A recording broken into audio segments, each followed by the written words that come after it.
Hi, welcome to day 3. So day 2 assignments complete பண்ணிருப்பீங்க நான் நம்புறேன். எடுத்தோடனே என்னடா அது முதல் கேள்வி தான் கேட்கறான்னு யோசிக்காதீங்க.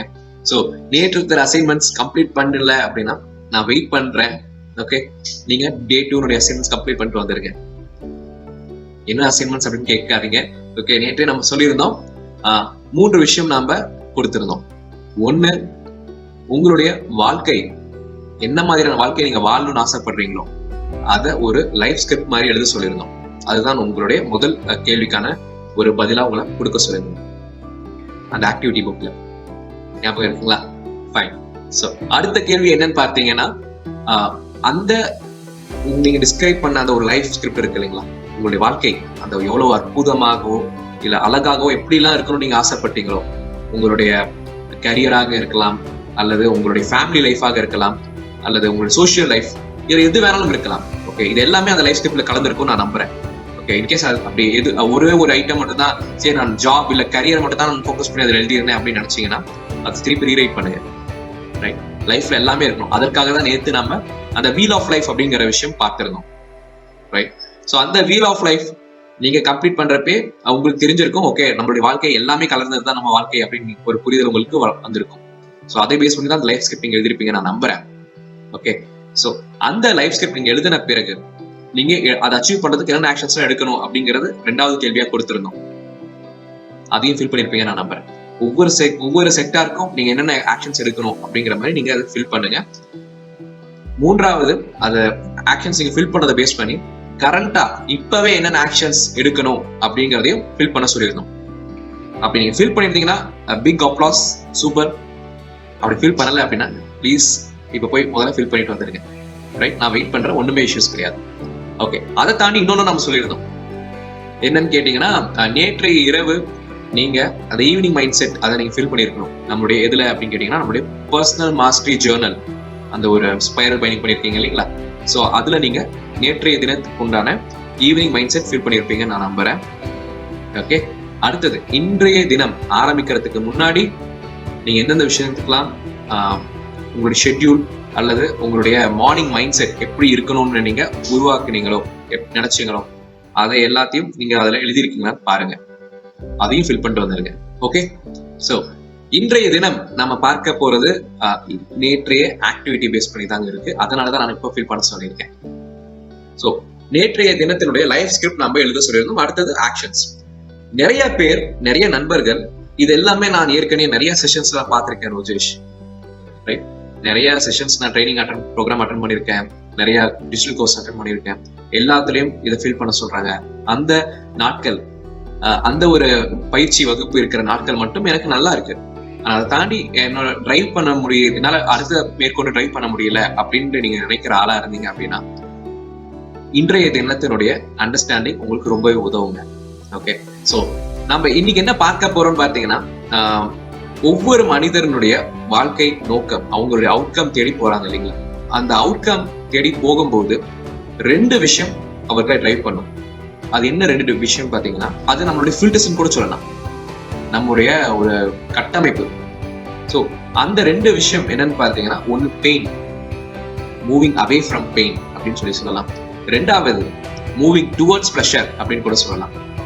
ஸோ அவே ஃப்ரம் பெயின், பெயின்னா என்னங்க? பெயின்னா ஒரு சோகம் அல்லது வலி, துன்பம், இந்த மாதிரி எது வேணாலும் இருக்கலாம். அவே ஃப்ரம் பெயின் அப்படின்னு நான் சொல்லும் போது என்னன்னா, எனக்கு எந்த ஒரு துன்பமும் ஏற்பட்டுறக்கூடாது அப்படிங்கிற விஷயம் தான். நம்முடைய ஆழ்மனம் எப்படி நம்மளை வழி நடத்தும்னு பார்த்தீங்கன்னா, எந்த ஒரு பிரச்சனையிலையும் நம்மள மாட்டிக்காம பார்க்கும். ஒரு சேஃப்டி ஜோன், அந்த சேஃப்டி ஜோன்லயும் இருக்க வைத்துக் கொள்ளும். நான் ஏன் நீ கஷ்டப்படுற, நீ பொறுமையா இரு. ஓகே, ஸோ இந்த மாதிரியான ஒரு மைண்ட் செட் நம்மளுடைய ஆழ்மனம் உருவாக்குது. அந்த ஆழ்மனம் எப்படி உருவாக்குன்னா, நம்மளுடைய பிலீஃப் சிஸ்டம், நாம இந்த உலகத்தை பார்த்து நம்ம தெரிந்து கொண்டோமோ அதுதான் நம்மளுடைய பிலீஃப் சிஸ்டம்ஸா கிரியேட் ஆயிருக்கும். ரைட், அந்த பிலீஃப் சிஸ்டம்ஸ் பேஸ் பண்ணி நம்முடைய ஆழ்மனசை சொல்லும், இது இது செய்யாத அப்படிங்கிற மாதிரி, இது செஞ்சா உனக்கு பிரச்சனை வந்துடும். ஸோ அவே ஃப்ரம் பெயின் அதை நோக்கி செய்யப்படும். சே ஃபார் எக்ஸாம்பிள், நான் நாளைக்கு மார்னிங் சீக்கிரமா எழுந்து நான் எக்ஸசைஸ் செய்யணும்னு ஆசைப்படுறேன். ஓகே, எக்ஸசைஸ் செய்யணும்னு ஆசைப்படும் போது என்னுடைய மைண்ட் செட்ல ஓகே, கான்சியஸ் மைண்ட் ஓகே நீ எக்ஸசைஸ் செஞ்சாதான் உடல் நல்லா, ஹெல்த் நல்லா இருக்கும் அப்படின்னு சொல்லி சொன்னாலும், நைட் அலாரம்லாம் வைத்து படுத்த பிறகு என் மைண்டுக்குள்ள இருக்கிற அந்த சப்கான்சியஸ் மைண்ட் என்ன சொல்லணும்னு பார்த்தீங்கன்னா, ரோஜேஷ் பெயின் அதை வந்து நீ எக்ஸசைஸ் செய்யறதுங்கிறது உனக்கு வலி கொடுக்கும். காலையில நல்லா இருக்கும், நீ எக்ஸசைஸ் செய்வேன், அதுக்கப்புறம் உடம்பு டயர்ட் ஆயிடும், அடுத்த நாள் வேலைக்கு உன்னால ஒழுங்கா கான்சென்ட்ரேட்டா பண்ண முடியாது. அந்த டயர்ட்ல உனக்கு ஏற்கனவே இதே மாதிரி எக்ஸசைஸ் செஞ்சு உனக்கு மேபி ஃபீவர் வந்திருக்கலாம். அந்த மாதிரியான விஷயங்கள் நமக்குள்ள அந்த சப்கான்சியஸ் மைண்ட் சொல்லி என்ன சொல்லுன்னு பாத்தீங்கன்னா, சோ இந்த கஷ்டம் உனக்கு எதுக்கு, லாஸ்டா நீ தூங்கு, உடம்ப பத்தி நம்ம அப்புறம் பாத்துக்கலாம் அப்படின்னு சொல்லி நம்மள அமைதியா தூங்க வச்சிடும். அதாவது அவே ஃப்ரம் பெயின், சிரமமே படக்கூடாது அப்படிங்கிறது.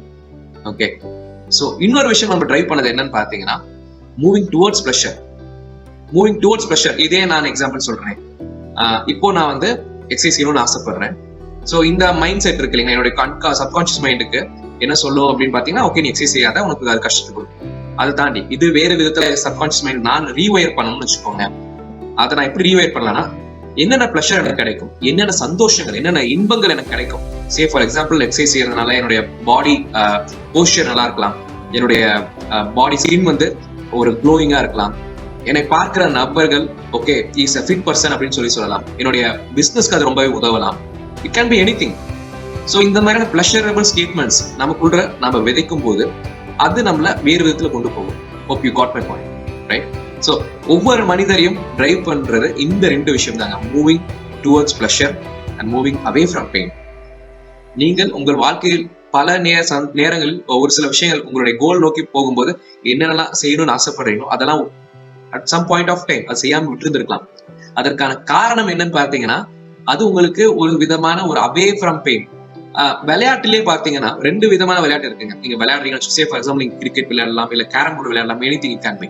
ஓகே, சோ நீங்க விளையாடும் போது ஜெயிக்கிறதுக்காக விளையாடுறீங்களா, தோத்துறக்கூடாதுங்கிறதுக்காக விளையாடுறீங்களா? ரெண்டுமே வெவ்வேறு விஷயங்க. ஓகே, சோ ஜெயிக்கிறதுக்காக விளையாடும் போது அது வேற மாதிரியான தோற்றத்தை கொடுக்கும், தோத்துறக்கூடாதுன்னு விளையாடும் போது அது வேற மாதிரியான ஒரு தோற்றத்தை கொடுக்கும். அதாவது அவே ஃப்ரம் பெயின், நான் தோத்துறக்கூடாது அப்படிங்கிறதுக்காக. பல நண்பர்கள் பாத்தீங்கன்னா அந்த அவங்க வாழ்க்கையில சாதிக்கணும்னு ஆசைப்படுவாங்க. சக்சஸ் அப்படிங்கிறது, ஃபியர் ஆஃப் சக்சஸ்ங்கிறது நிறைய பேருக்கு இருக்கு. ஃபியர் ஆஃப் சக்சஸ்ங்கிறது என்னன்னா, உங்களுடைய சொந்தத்தோட நீங்க இருக்கீங்க, மேபி ஃபேமிலியில இருக்கீங்க. ஓகே, நீங்க ஒரு சோஷியல் ஆர்கனைசேஷன்ல ஒரு சோஷியல் லைஃப்ல நீங்க ஈடுபடுறீங்க. ஸோ நிறைய பேருக்கு ஹெல்ப் பண்ணணும் நீங்க ஆசைப்படலாம். ஓகே, அது வந்து ஒரு மிகப்பெரிய வெளி உலகத்துல ஒரு மிகப்பெரிய ஸ்டேச்சர், உங்களை பத்தின ஒரு ஸ்டேச்சர் மக்களுக்கு புரிதல் இருக்கலாம். Okay, so you can be a successful person in social life, ரைட்டுங்களா? ஆனா அந்த சக்சஸ்ஃபுல் பர்சனா நீங்க இருக்கும்போது உங்களுடைய கூட இருக்கிற நண்பர்களாக இருக்கலாம் அல்லது உறவினர்கள், it can be anything. Okay, so அவர்களுக்கு வந்து இந்த விஷயம் பிடிக்காத ஒரு விஷயமா இருக்குன்னு வச்சுக்கோமே. ஸோ நீங்க என்ன பண்ணுவீங்க, அந்த செயலை நீங்க ஈடுபட மாட்டீங்க. காரணம் என்னன்னா, நீங்க சோசியல் லைஃப்ல பிரபலமா இருக்கிறத காட்டிலும் ஓகே உங்களுக்கு முக்கியமான விஷயம் என்னவா இருக்குன்னு பார்த்தீங்கன்னா, அவர்கள்கிட்ட எனக்கு கெட்ட பேர் வந்துடக்கூடாது அப்படிங்கிறது, அந்த அவே ஃப்ரம் பெயின். ஓகே, அவர்களுக்காக நீங்க என்ன ஆசைப்படுறீங்களோ அதை அதுல இருந்து தள்ளி போறது, அதுதான் ஃபியர் ஆஃப் சக்சஸ் அப்படின்னு சொல்லுவோம். ஓகே, சோ பல பேர் வந்து இந்த ஐடிலேயே இருக்கிறாங்க இல்லைங்களா, அந்த டீம் லீடரா இருப்பாங்க, ஐ மீன் நல்ல ஒரு டெவலப்பரா இருப்பாங்க, டீம் லீடரா வருவாங்க, அதற்கு மேல போக மாட்டாங்க. காரணம் என்னன்னா, growth வர வர என்ன ஆகும்னு பார்த்தீங்கன்னா, உங்களுக்கு அடிஷனல் ரெஸ்பான்சிபிலிட்டிஸ் வரும். அடிஷனல் ரெஸ்பான்சிபிலிட்டிஸ்ங்கிறது இட்ஸ் கைண்ட் ஆஃப் ஒரு என்ன சொல்றது, ஒரு ஃபியர். ஓகே, இதை நம்ம எடுத்து நாளைக்கு நமக்கு சிரமமா இருக்குமே, அதனால அந்த ஒரு growth நோக்கி நம்ம போகாமலே நிறைய பேர் அப்படி இருக்காங்க. ஓகே, அண்ட் இது சரி தப்பு அப்படிங்கிற எதுவுமே கிடையாது, அது அவர்களுடைய பெர்ஸ்பெக்டிவ்ல அவங்க தெரிந்தெடுத்த டிசிஷன், ரைட்? மேபி உங்களுக்கு நீங்க இன்கேஸ் நீங்க growth மைண்ட் செட்ல ஓகே நிறைய பெரிய ஆளா வரணும் அப்படின்னு நீங்க ஆசைப்படுற நபரா இருந்தீங்க அப்படின்னா, உங்களுக்கு அவங்கள பார்க்கும்போது வித்தியாசமா இருக்கும். இவன் என்ன குறைக்க தெரியாத ஆளா இருக்கலாம் அப்படின்னு சொல்லி யோசிக்கலாம், ரைட்? ஸோ இதுதான் அந்த பெயின் அண்ட் பிளஷர். ஒவ்வொரு மனிதரையும் டிரைவ் பண்ணக்கூடியது அந்த pain and pleasure.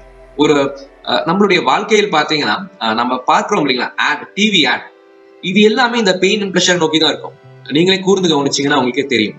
Say for example ஒரு பியூட்டி கிரீம் இருக்குன்னு வச்சுக்கோமே, அந்த பியூட்டி கிரீம் ஆட்ல என்ன காமிப்பாங்க, ஃபர்ஸ்ட் எடுத்தோடனே ஒரு பெண்ணோ இல்ல ஆணோ முகப்பொலிவு இல்லாம சோர்வா இருக்கிற மாதிரி காண்பிப்பாங்க. ஏன்னா நம்மள பல பேர் வந்து அதே தோற்றத்துல இருக்கிறதுனால, பியூட்டி அப்படிங்கிறது இல்லாத காரணத்தினால நாம வருத்தப்படுவோம் இல்லைங்களா. பல பேர் ஒரு சில நேரங்கள் நம்ம வருத்தப்பட்டிருக்கோம். ஓகே, நம்ம ஏன் இப்படி, நம்ம மத்தவங்களை பார்த்து ஓகே இப்படி இல்லையா அப்படி இல்லையா அப்படின்னு யோசிச்சோம். அந்த பெயின், ஓகேங்களா, சோ அந்த பெயினோட கனெக்ட் பண்ண பார்ப்பாங்க. அந்த பெயினோட ஃபர்ஸ்ட் கனெக்ட் பண்ணிட்டு அடுத்ததா என்ன சொல்லுவாங்கன்னு பாத்தீங்கன்னா, அவர்களுடைய நண்பர்கள் யாரோ ஒருத்தர், சே ஃபார் எக்ஸாம்பிள் அந்த டிவில ஆட்ல வர ஒரு ஆக்ட்ரஸ் முக பொலிவோட வருவாங்க. ஓகே, அவங்களுடைய பிளஷர் அப்படிங்கறத காமிப்பாங்க. அவங்க பார்த்து எல்லாருமே வாவ் சூப்பர் அப்படின்னு சொல்ற மாதிரி இருக்கும். அந்த பிளஷரை காண்பித்த பிறகு நம்ம கிட்ட எப்படி கனெக்ட் பண்ணுவாங்கன்னு பாத்தீங்கன்னா, அந்த பிளஷர் அவங்களுக்கு கிடைத்ததுக்கான காரணம் அந்த பியூட்டி கிரீம் பயன்படுத்தினதுதான் அப்படின்னு சொல்லுவாங்க. ஸோ இதுதான் அந்த பெயின் அண்ட் பிளஷர் அப்படிங்கிற அந்த ஒரு ஸ்ட்ராட்டஜி. ஓகே, இதுதான் எல்லா மார்க்கெட்டிங் ஆக்டிவிட்டிலாம் இருக்கலாம், எல்லா விஷயத்திலையும் என்னுடைய பர்சனல் டெவலப்மெண்ட்டுக்கு இதுதான் ட்ரை பண்ணும். ரைட், என்னுடைய ஒரு எக்ஸாம்பிள் எடுத்துக்கிட்டீங்கன்னா 2009ல ஐடி ஜாப்ல இருந்தேன். 2008 and 9 அந்த ஐடி ஜாப்ல இருக்கும்போது அந்த கம்பெனில எனக்கு வந்து கொடுத்திருந்த வேலை வந்து சப்போர்ட் சிஸ்டம்ஸ். ஓகே, அந்த சப்போர்ட் சிஸ்டம் அப்படிங்கிறப்போ காலையில 6 மணில இருந்து ஆஃப்டர்நூன் 3 o'clock வரைக்கும் ஒர்க் பண்ணுவோம். அந்த யூஎஸ் டைமிங்கோட இருக்கிற மாதிரி இருக்கும். ஸோ அந்த சப்போர்ட் சிஸ்டம் ஒர்க் பண்ணும்போது ஒர்க் நல்லாவே பண்ணேன், நிறைய ஓகே நல்லா பண்றேன் அப்படின்னு சொன்னாங்க. அண்ட் ஈவன் தென் என்னால அந்த ஜாப்ல என்னால சஸ்டெயின்டா இருக்க முடியல. சரி, நம்ம இந்த ஜாப் நமக்கு வேண்டாம், நமக்கு வந்து பிசினஸே போயிடலாம். ஸோ இங்க நம்ம சிரமப்படுறதை காட்டிலும் அங்க போய் நம்ம பிசினஸ் சொந்த ஊருக்கு போய் நம்ம குடும்பத்தோட ஒரு தொழில் செய்யலாம் அப்படிங்கிறது தான் தாட் ப்ராசஸ் டிரைவ் ஆயிட்டு இருந்து உடனே ஜாப் ரிசைன் பண்ணிட்டு பிசினஸ் வந்துட்டேன். ஓகே, இப்போ நான் யோசிக்கும் போது எதனால அந்த ஜாப், அதாவது நான் படித்தது கம்ப்யூட்டர் சயின்ஸ், பிசினஸ்ல இருக்கிறது மெக்கானிக்கல் ஃபீல்டு. ஓகே, கம்ப்ளீட்டா டிராஸ்டிக்கான டிஃபரன்ஸ். அப்போ என்ன மாதிரியான ஒரு தைரியம் இருக்கணும். ஓகேங்களா, அந்த ஒரு தைரியம் எப்படி எனக்கு வந்தது அப்படின்னு நான் யோசிச்சேன் அப்படின்னா, உண்மையாலுமே இப்ப நான் யோசிக்கும் போது அந்த ஒரு சப்போர்ட் சிஸ்டம் இருக்கும்போது தினசரி என்னுடைய வேலை என்னவா இருக்கும்னு பாத்தீங்கன்னா, ஒரு program set of programs main ஃப்ரேம்ல ரன் பண்ணணும். ஓகேங்களா, அதுவா ஆட்டோமேட்டிக்கா ரன் ஆகும். ஸோ அப்படி ரன் ஆகும்போது எந்த ஒரு எரரும் வந்துடக்கூடாது. அப்படி ஒரு எரர் வந்துருச்சுன்னு வச்சுக்கோங்களேன், அடுத்து வர ஒரு ப்ராசஸ் எல்லாமே தடைபட்டு விடும். ஓகே, ஸோ தினமும் மார்னிங் என்னுடைய மைண்ட் செட் எப்படி இருக்கும்னு பாத்தீங்கன்னா, இன்னைக்கு எந்த ஒரு பிரச்சனையும் ஏற்பட்டுறக்கூடாது. ஓகே, இன்னைக்கு அந்த ப்ரோக்ராம்ஸ் நல்லா ஓடிடணுங்கிறது இல்லை. ஓகே, இன்னைக்கு எந்த ஒரு பிரச்சனையும் வந்துடக்கூடாது, அந்த ஒரு பயம். ஓகே, அந்த பயமே என்ன வந்து ஒரு டிரைவ் பண்ணிட்டு இருக்கு. தினமும் காலையில எழுந்திருக்கும் போது உங்க ஒரு பயத்திலேயே நீங்க எழுந்திரிச்சிங்கன்னா எப்படி இருக்கும், ஐயோ இன்னைக்கு, ஏன்னா காலையில 6 மணிக்கு என்னுடைய டியூட்டி. ஸோ அப்போ ஆட்டோமேட்டிக்கா அந்த பயம் என்ன வந்து ஒரு ஒரு கட்டமைப்பு. ஓகே, நல்லாதான் வேலை செஞ்சேன்னு எல்லாரும் சொன்னால் கூட எனக்கு அது அந்த பெயின் அப்படிங்கிறதுலயே நம்ம இருக்கிற மாதிரி ஒரு ஃபீல் இருந்தது. ஸோ எனக்கு அந்த வேலையில் ஒரு பிடித்தம் இல்லாமல் போனதுக்கான காரணம், every time I was moving away from pain இருக்கக்கூடாது மூவ் பண்ணிட்டே இருந்தா அந்த சைக்காலஜி எனக்கு பிடிக்கல. அதனாலதான் டுவர்ட்ஸ் ப்ளஷர் பிசினஸ் நோக்கி வருவோம். புதுசா நிறைய செய்யறதுக்கு வாய்ப்பு இருக்கும், யாரும் டிபெண்ட் பண்ண தேவையில்லை, யாருடைய அப்ரூவலுக்கும் தேவையில்லை அப்படிங்கிற மாதிரி டிரைவ் பண்ணி ஸோ இன்னைக்கு பிசினஸ்ல இருக்கும். ஸோ இதுதான் பல நேரங்கள்ல நம்ம பலரையும் டிரைவ் பண்றது என்னன்னு பாத்தீங்கன்னா, அவாய்ட் பெயின், அதாவது பெயின் வந்துடக்கூடாது அப்படிங்கிறது தான் நம்மள பல நேரங்கள் நம்ம டிரைவ் பண்ற விஷயமா இருக்கு. ஓகே, அந்த டுவர்ட்ஸ் ப்ளஷர் அப்படிங்கறத காட்டிலும் பெயின் அப்படிங்கிறது, அந்த பயம் இருக்கு இல்லைங்களா, பல நேரம் பயம் அப்படிங்கிறது நம்மளுடைய கிரேட்டஸ்ட் மோட்டிவேட்டரா இருக்கும். ஓகே, இந்த சப்கான்சியஸ் மைண்டும் என்ன பண்ணுன்னு பாத்தீங்க அப்படின்னா, அதுக்கு தெரியும். ஓகே, நாமளே ஃபீட் பண்ணி வச்சிருக்கோம், நம்மளுடைய பிலீஃப் சிஸ்டம்ஸ் மூலியமா நம்ம சப்கான்சியஸ் மைண்ட்ல ஃபீட் பண்ணி வச்சிருக்கோம். எது சரி, எது நல்லா வரும், எது நல்லா வராது. இப்ப நம்ம புதுசா ஒரு முயற்சியில ஈடுபடுறோம்னு வச்சுக்கோங்க, அந்த கம்ஃபர்ட் ஜோனை விட்டு வெளியில போகும்போது என்ன நடக்கும்னு பாத்தீங்கன்னா, ஒரு ஆக்ஷன்ஸ் நம்ம எடுக்கணும். அப்ப நம்ம சப்கான்சியஸ் மைண்ட் என்ன சொல்லணும்னு பாத்தீங்கன்னா, இந்த செயல நீ ஈடுபடாத, இது ஏற்கனவே இன்னொருத்தருக்கு நடந்து அவங்க சிரமப்பட்டாங்க, அந்த சிரமம் நீ பட வேண்டாம் அப்படின்னு சொல்லி உங்களை பத்திரப்படுத்தி வச்சுக்கோம். ஓகே, சோ அந்த பத்திரப்படுத்தி வைக்கும் போது ஆட்டோமேட்டிக்கா அந்த growth, நீங்க நினைக்கிற மாதிரியான வாழ்க்கை நம்மள செயல்ல ஈடுபட முடியாது. ரைட், சே ஃபார் எக்ஸாம்பிள், நிறைய குழந்தைகள் எல்லாருமே ஓகே படிக்கும் காலத்தில் பாத்தீங்கன்னா, நம்ம அந்த ஒரு பெயின் வந்துடக்கூடாதுன்னு படிச்சதுதான் நிறைய இருக்கும். சே ஃபார் எக்ஸாம்பிள், என்ன வீட்டுல அப்பா அம்மா திட்டிடக்கூடாது, அல்லது என்னோட டீச்சர்ஸ் திட்டிடக்கூடாது, என்னுடைய ஃப்ரெண்ட்ஸ் மத்தியில வந்து நான் ஓரளவுக்கு நல்ல மார்க் ஸ்கோர் பண்ணணும் அப்படிங்கிறதுக்காக படித்தவர்கள் நிறைய பேர் இருப்பாங்க. ஸோ நான் இதை படிச்சா எனக்கு வாழ்க்கையில நான் நல்ல பெரிய ஆள் ஆகணும் அப்படிங்கறத காட்டிலும், இதை நான் செய்யலை அப்படின்னா எனக்கு வந்து ஒரு இது நடக்காம போயிடும், something anything kind of pain, அந்த ஒரு ப்ரெஷர். அதனாலதான் ஸ்டூடெண்ட்ஸ் வந்து ப்ரெஷர்ல ஃபீல் பண்றதுக்கான காரணம் அவே ஃப்ரம் பெயின் அப்படிங்கிறதுனால ஈடுபடுறதுனால தான். ஓகே, ஸோ இதை பேஸ் பண்ணி நேற்று நீங்க எழுதுனீங்க இல்லைங்களா, அந்த ஆக்ஷன்ஸ், இம்மீடியட் ஆக்ஷன்ஸ், நீங்க என்னென்னலாம் உங்களுடைய கோல் நோக்கி நகரும் போது எடுக்கணும் அப்படிங்கறது நீங்க எழுதின விஷயங்கள் இருக்கு இல்லைங்களா, அதுல பல ஆக்ஷன்ஸ் உங்களுக்கு ஏற்கனவே தெரிந்திருக்கும். இப்போ நீங்க எழுதுனதுனால உங்களுக்கு தெரிந்திருக்கு நான் சொல்ல மாட்டேன், ஏற்கனவே உங்களுக்கு தெரிந்த விஷயங்கள் தான். அது தள்ளி போறதுக்கான காரணங்கள் சம்வேர் நாம வந்து அந்த பெயினோட நம்ம அசோசியேட் பண்ணிருப்போம். ஏதோ ஒரு பெயின், ஒரு பிலீஃப் சிஸ்டம்ஸ், நமக்குள்ள இருக்கிற பிலீஃப் சிஸ்டம்ஸோட நம்ம அசோசியேட் பண்ணிருப்போம்.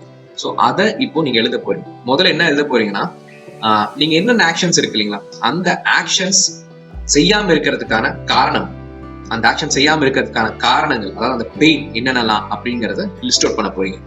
ஓகே, ஸோ என்ன வேணாலும் இருக்கலாங்க, உங்க மைண்ட்ல வரது எல்லாத்தையும் எழுதுங்க. ஓகே, அது என்னென்ன பிலீஃப்ஸா இருக்கலாம், இல்ல ஒரு ரிசோர்ஸா இருக்கலாம், என்னென்ன பெயின் அப்படிங்கிற விஷயம் எல்லாத்தையும் நீங்க அதுல எழுதுங்க. ரைட். அடுத்தது, அந்த ஆக்ஷன் எடுக்காதனால என்னென்ன சந்தோஷங்கள் உங்களுக்கு கிடைத்தது. ரைட். நான் முன்னாடி சொன்னேன் இல்லைங்களா, எக்ஸசைஸ் செய்யணும்னு ஆசைப்படுறேன், நைட் படுக்கும் போது என்னோட சப்கான்சியஸ் மைண்ட் சொல்லுது, நீ எக்ஸசைஸ் செய்யாத, உனக்கு அது வலி கொடுக்கும், காலையில உன்னால ஃப்ரெஷ்ஷா இருக்க முடியாது அப்படின்னு சொல்லுது. ஓகே, அது ஒரு என்னென்ன பெயின் அப்படின்னு பார்த்தீங்கன்னா, அந்த ஒரு வலி, காலையில என்னால பிரிஸ்கா இருக்க முடியாது, அது என்னுடைய பெயின் வச்சுக்கோங்க. என்ன பிளஷர் எனக்கு அதுல கிடைக்குதுன்னு பார்த்தீங்கன்னா, நல்லா தூங்க முடியும். காலையில விடிந்த பிறகு ஒரு 8 மணி 9 மணி வரைக்கும் நல்லா தூங்கலாம், வலி இருக்காது. அந்த சுகம் அப்படிங்கிறது என்னன்னு பாத்தீங்கன்னா நல்ல தூக்கம். ரைட். அதுதான் ஒரு எக்ஸாம்பிள். அந்த மாதிரி நீங்க உங்களோட ஒரு செயல்ல ஈடுபடாததுக்கான காரணம் அது பிளெயின் எழுதியிருப்பீங்க. அட் தி சேம் டைம் அதனால என்ன பிளஷர் கிடைச்சதுங்கிறது இந்த கேள்வி எழுதுவீங்க. மூன்றாவது, இந்த ஒவ்வொரு ஆக்ஷன் இருக்குது இல்லைங்களா, இந்த ஆக்ஷன்ஸ் செய்யாதனால என்ன வலி உங்களுக்கு ஏற்படுது அப்படிங்கறது எழுதுங்க. ஒரு உதாரணத்துக்கு அதே எக்ஸாம்பிள், எக்ஸசைஸ் எக்ஸாம்பிளே எடுத்துப்போமே, அதான் சிம்பிளா ஈஸியா புரியுற மாதிரி இருக்கும், எல்லாருக்கும் அது பொதுவாகவே இருக்கும். ஸோ அந்த ஒரு செயல்ல எக்ஸசைஸ்ல ஈடுபடாம இருக்கிறதுனால எனக்கு என்ன வலி கிடைக்கும், என்னுடைய பாடி பெஸ்டா இருக்காது, என்னுடைய ஹெல்த் நல்லா இருக்குமான்னு தெரியாது, இன்னைக்கு நல்லா இருக்கலாம், மேபி ஒரு 5 years டவுன் தி லைன் என்னுடைய ஹெல்த் எப்படி இருக்கும்னு தெரியாது. ஸோ அந்த மாதிரியான ஒரு விஷயங்கள் என்னென்னலாம் பெயின் ஏற்பட வாய்ப்பு இருக்கு அந்த ஒரு செயல் ஈடுபடாதனால அப்படிங்கிறது இந்த தேர்ட் கொஸ்டினுக்கு ஆன்சரா எழுதுவீங்க. ரைட். இப்போ ஃபோர்த் வந்து கொஸ்டின் என்ன இருக்கு அந்த ஆக்டிவிட்டி புக்லன்னு பாத்தீங்க அப்படின்னா, அந்த செயல்ல ஈடுபடுறதுனால என்னென்ன சுகம், என்னென்ன சந்தோஷம், என்னென்ன ஒரு ஜாய்ஃபுல் மொமெண்ட்ஸ், ஓகே, என்னென்ன வெற்றிகள், ஒரு சுதந்திரம் இல்ல ஒரு அக்கம்ப்ளிஷ்மெண்ட், என்ன மாதிரியான ஃபீலிங் எல்லாமே அதை லிஸ்ட் அவுட் பண்ணுங்க. டீடைல்டா இருக்கணும். இது ஒவ்வொரு கேள்விகளும் டீடைல்டா இருக்கணும், ஒன் வேர்ட் ஆன்சரா எழுதக்கூடாது. ஓகேங்களா? சோ டீடைல்டா அந்த செயல்ல ஈடுபடுறதுனால உங்களுக்கு என்ன மாதிரியான சந்தோஷங்கள் உங்களுக்குள் ஏற்படும், என்ன மாதிரியான ஒரு ஜாய்ஃபுல் இமோஷன்ஸ் உங்களுக்குள்ள ஏற்படும் அப்படிங்கறத டீடைல்டா எழுதுங்க. ரைட். சோ இதுதான் இன்றைய தினத்தினுடைய அசைன்மெண்ட். ஓகே, இதை தொடர்ந்து இந்த அசைன்மெண்டோட நம்ம ஏற்கனவே நேற்றே பார்த்திருந்தோம். என்னென்ன பார்த்திருந்தோம்னா, தினசரி இந்த Journal, personal mastery Journal morning evening fill பண்ணணும். அண்ட் இரண்டாவது கம்ப்ளைண்ட்ஸ். நேற்றைய தினம் கம்ப்ளைண்ட்ஸ் எத்தனை சொல்லியிருந்தீங்க, அதை நீங்க சொல்லவே மறந்துட்டீங்களே. கம்ப்ளைண்ட் சொல்லியிருந்தீங்களா? எல்லாருக்கும் கொடுத்திருந்த அலவன்ஸ் என்னன்னு பாத்தீங்கன்னா, ஒரே ஒரு கம்ப்ளைண்ட் தான் ஒரு நாளைக்கு சொல்லணும்னு சொல்லியிருந்தோம். நீங்க எத்தனை சொன்னீங்கன்னு யோசிச்சு பாருங்க. ஓகே, ஸோ இன்கேஸ் நிறைய கம்ப்ளைண்ட்ஸ் என்ன அறியாம நான் சொல்லியிருந்தேன் அப்படின்னா ஒன்றும் பிரச்சனை இல்லைங்க, அது ப்ராக்டிஸ் தான் வரும். ஓகே, ஸோ நீங்க வந்து ஒன்றும் அதை என்னடா நம்ம இவ்வளோ பிளேம் ஃப்ரேம்லயே இருக்கோமா அப்படின்னு யோசிக்கவே வேண்டாம். உங்களுடைய மாற்றம் அப்படிங்கிறது கொஞ்சம் கொஞ்சமாக தான் எல்லாருக்கும் வரும். ஒரே நாளே நம்ம சச்சின் டெண்டுல்கர் ஆயிட முடியாது கிரிக்கெட்ல. So practice makes man perfect இல்லைங்களா? ஸோ நீங்க இன்றைய தினம் கம்ப்ளைண்ட்ஸ் சொல்லாம இருங்க. ஒரு கம்ப்ளைண்ட் அலவுட் ஒரு நாளைக்கு. நான் கம்ப்ளைண்டே சொல்லாம நீங்க நல்லவனா இருக்கணும் நான் சொல்ல வரேன். ஒரு கம்ப்ளைண்ட் அலவுட். ரைட். ஸோ அதுதான் இன்னொரு அசைன்மெண்ட். 3 அசைன்மெண்ட். இந்த கேள்வியில் பதில் சொல்றது, அடுத்தது நம்மளுடைய பர்சனல் மாஸ்டரி ஜேர்னல், மூன்றாவது கம்ப்ளைண்ட்ஸே சொல்லாம இருக்கணும், ஒரே ஒரு கம்ப்ளைண்ட் மட்டும் அலவுட். ஓகே, ஸோ மீண்டும் நாளை டே 4 சந்திப்போம். அதற்கு முன்னாடி இந்த அசைன்மெண்ட்ஸ் கம்ப்ளீட் பண்ணிடுங்க. Super, thank you, have a great day.